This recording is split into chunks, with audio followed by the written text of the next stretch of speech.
नहीं कहा जाता, माने किसी शाखा के अंतर्गत रखा नहीं जाता था। बायोलॉजी को किसी खास रूप नहीं दिया गया था। ये तो खास रूप दिया गया, एक दो व्यक्ति आए है ना 1801 ईस्वी में। कब आए मेरे दोस्त? 1801 ईस्वी में। तो 1801 ईस्वी में दो व्यक्ति आए। एक व्यक्ति का नाम था लेमार्क, लेमार्क जो फ्रांस के थे। कहाँ के थे? फ्रांस के थे। और दूसरा व्यक्ति आया जिसका नाम है ट्रेवीरेनस, ट्रेवीरेनस, रेनस, जो जर्मनी के थे। कहाँ के थे? जर्मनी के थे। दो व्यक्ति आए। पहला व्यक्ति का नाम क्या रखा गया? लेमार्क जो व्यक्ति आए, और दूसरा व्यक्ति जो ट्रेवीरेनस।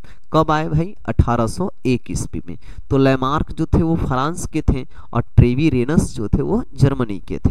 ये 1801 ईस्वी में आकर के सबसे पहले बायोलॉजी को बायोलॉजी नामकरण किया था। मतलब बायोलॉजी को बायोलॉजी सबसे पहले कहा गया था, सबसे पहले कहा गया था, है ना। पहले नाम रखा गया था, नाम रखा गया था, ठीक है, नाम रखा गया था। वो दो व्यक्ति के तहत, लेमार्क और ट्रेवीरेनस के तहत।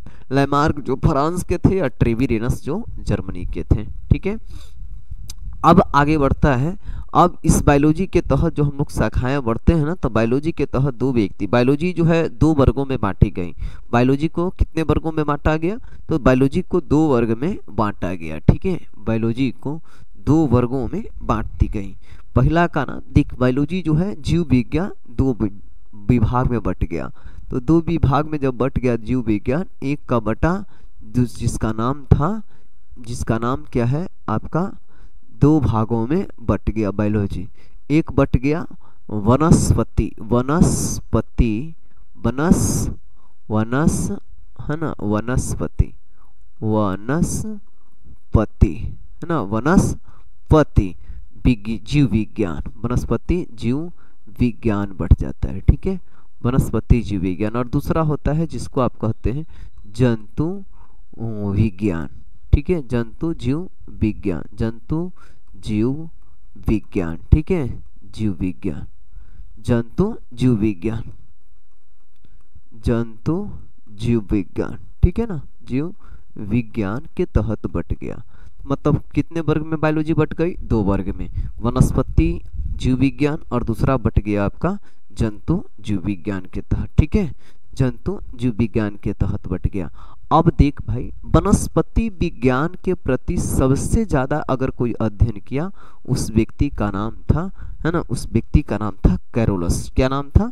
कैरोलस, सॉरी थियोफ्रेस्टस, सॉरी भैया, थियोफ्रेस्टस। तो थियोफ्रेस्टस नामक जो है ये सबसे ज्यादा माने क्या लिखा? वनस्पति विज्ञान के तहत, वनस्पति विज्ञान को सबसे पहले सबसे अधिक अगर कोई अध्ययन किया, उसका नाम था थियोफ्रेस्टस, है ना, थियोफ्रेस्टस। तो थियोफ्रेस्टस जो था ना, वो वनस्पति माने पेड़ पौधों के बारे में सबसे अध्ययन किया, सबसे अधिक अध्ययन किया। और यही कारण है कि यह एक अपनी पुस्तक लिखा, हिस्टोरिया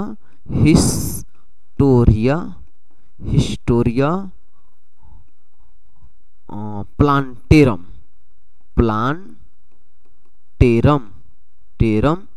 मतलब हिस्टोरिया प्लांटेरम में लगभग 500 वनस्पतियों का, 500 पेड़ पौधों का जबरदस्त अध्ययन किया, है ना। इतना अध्ययन किया ना, 500 से अधिक पेड़ पौधों का इन्होंने अध्ययन किया अपने पुस्तक हिस्टोरिया प्लांटेरम में, ठीक है।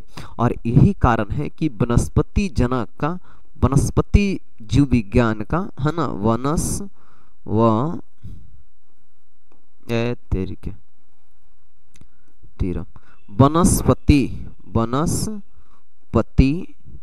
जीव विज्ञान का, जीव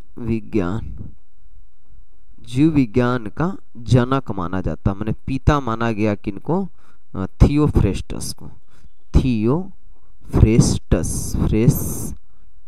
को जीव विज्ञान का, माने वनस्पति जीव विज्ञान का पिता कहा गया।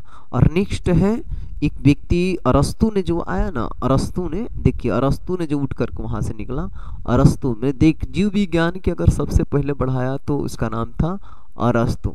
अरस्तु ने यहाँ से उठा और इस जंतु के प्रति, है ना, जंतु जीव विज्ञान, जंतु जीव विज्ञान के प्रति इन्होंने जबरदस्त अध्ययन किया। ये भी अपनी पुस्तक हिस्टोरिया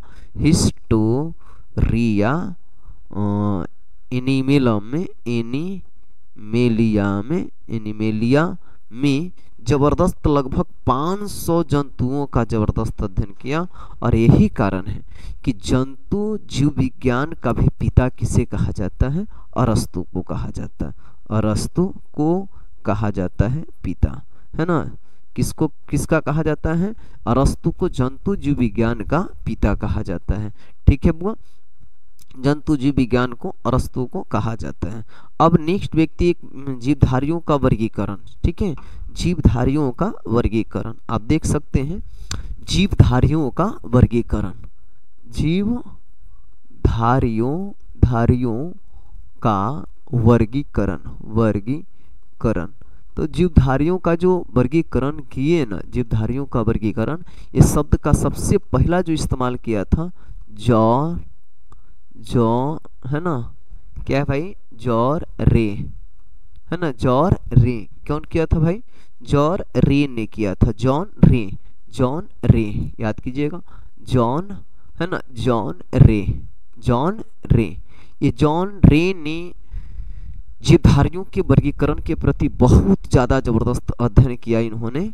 लेकिन इसके बाद एक व्यक्ति आता है, उस व्यक्ति का नाम था कैरोलस लिनियस, है ना। एक व्यक्ति आते हैं जिसका नाम था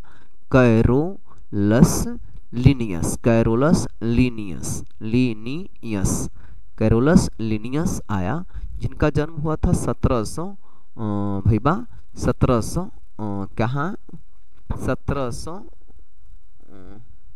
1708 में, और मृत्यु हो गया था 1778 में, है ना, 1778 में। ये अपना जिंदगी जिया कैरोलस लिनियस ने। कब, है ना, कैरोलस लिनियस का जन्म कब हुआ था? 1708 में, और मर गए थे 1778 में। ठीक है बुआ, अपनी पुस्तक अपने पुस्तक बहुत ज़्यादा किताब लिखे। एक किताब अपनी पुस्तक जो है, अपनी पुस्तक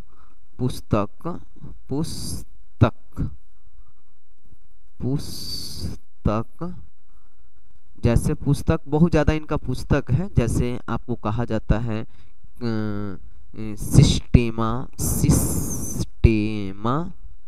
सिस्टेमा प्लांटेरम।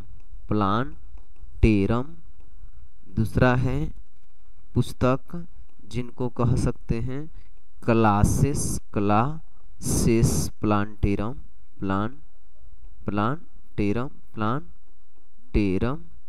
और तीसरा है जिसको आप कह सकते हैं सिस्टेमा नेचर है, किताब का नाम है जी सिस्टेमा नेचुरी।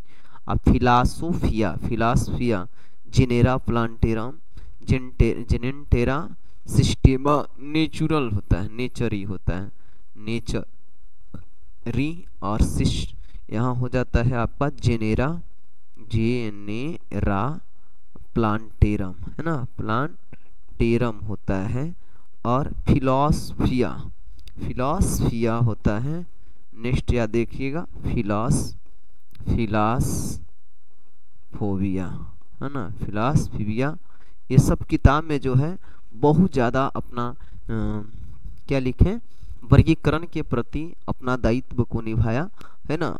और एक करने जब इसके बाद कैरोलस लिनियस ने, इसीलिए माने 2 जगत बट गए, यहाँ से बट गया 2 जगत। कितने जगत बट गए बाबू? 2 जगत बट गया। देखिए 2 जगत बट गया, यहाँ से 2 जगत बट गई इसके ही अनुसार से, है ना। एक जगत बट गया जिसको आप कहते हैं जंतु जगत। कितने बट गए मेरे दोस्त? जंतु जगत के तहत आ गया। और दूसरा हो जाएगा पादप जगत, है ना, जंतु जगत और दूसरा पादप जगत। मान यही से एक आधुनिक वर्गीकरण का नींव रखाता है। यही कारण है कि कैरोलस लिनियस को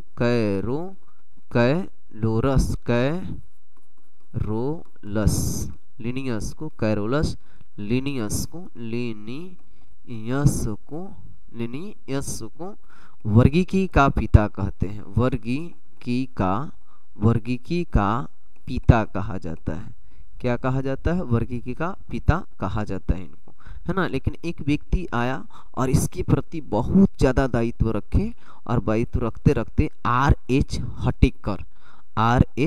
हटिकर एक व्यक्ति आए, मैंने इस वर्गीकरण को जो सबसे पहले आगे बढ़ाया, तो एक व्यक्ति आया जिसका नाम था R.H. हटिकर। R.H. हटिकर ने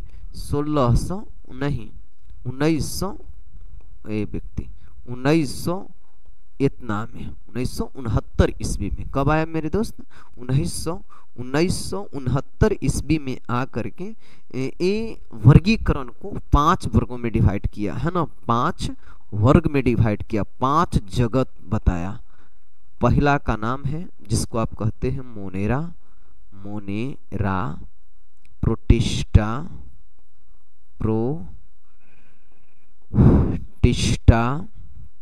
तीसरा जिसको आप कवक कहते हैं, कवक, और चौथा जो है आपका, चौथा को एनीमेलिया कहते हैं, एनीमेलिया कहा जाता है। माने कितने जगत हो गए, मोनेरा, प्रोटिस्टा, कवक और एनीमेलिया, है ना। एनीमेलिया, इसको 5 वर्गों में रखा गया, है ना। पादप एगो है लास्ट में, वो आपका क्या है, पादप है। 5वां मार दीजिए, पादप, है ना, पादप। देखिए मैंने इस जगत को कितने वर्गों में डिवाइड किया, 5 जगत में, मोनेरा, कवक, प्रोटिस्टा, एनीमेलिया और पादप।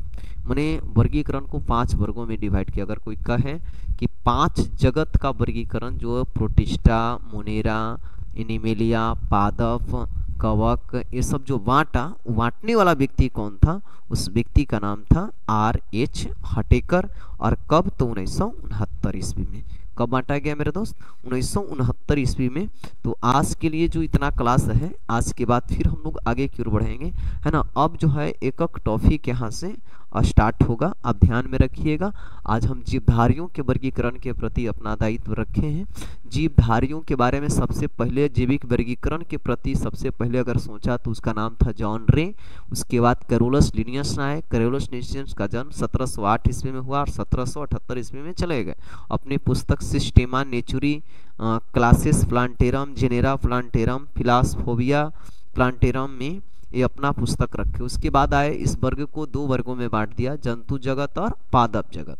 जंतु जगत का मतलब है किंगडम ऑफ एनीमेलिया और किंगडम ऑफ प्लांट और किंगडम ऑफ एनीमेलिया, है ना। यहाँ से आधुनिक जैविक वर्गीकरण का एक रूप आता है कैरोलस लिनियस को, इसी कारण है कि वर्गीकरण का पिता कहा जाता है। उसके बाद R.H. हटिकर ने 1969 ईस्वी में जगत को, माने जैविक वर्गीकरण को 5 रूप दिए, 5 जगत दिए।